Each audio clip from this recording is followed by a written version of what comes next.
Sanctions or no sanctions? An unprecedented division at the United Nations is seen as a diplomatic victory by Iran. Iran's president seemingly mocking the recent US defeats at the Security Council.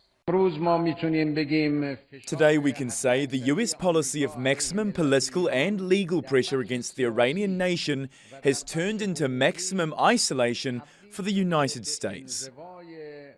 But if the US stops Iranian vessels to enforce sanctions, this was a warning from Iran. If the US wants to use Resolution 1929 to inspect Iranian ships, based on international laws, it is considered piracy and will be dealt with.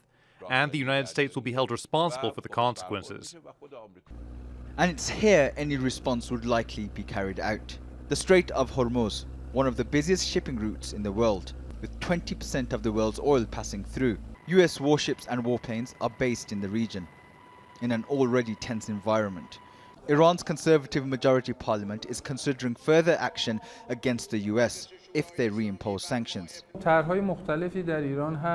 are various ideas in Iran and among lawmakers, from abandoning the JCPOA to even withdrawing from the Non-Proliferation Treaty or severing ties with the IAEA. Iranian lawmakers have discussed all these ideas. Iranians are already finding it tough living under sanctions.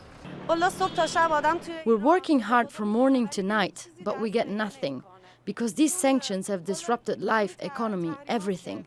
It's very tough and bad. Well, sanctions have had many impacts, for example, on patients. The price of medicine has gone up due to the increasing exchange rate with the dollar. That's even if medicine is available. If we face more sanctions, the lives of many patients might be at risk. Iran's leaders are treating the US isolation at the UN as a victory, while many Iranians are suffering hardship. Donald Trump's maximum pressure campaign caused Iran's currency to lose value and stopped Iran selling its oil or accessing international markets. But what Iran does next very much depends on how the US decides to implement its view that UN sanctions are back in place.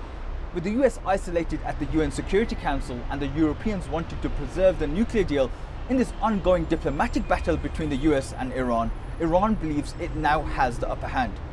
Baig, Al Jazeera, Tehran.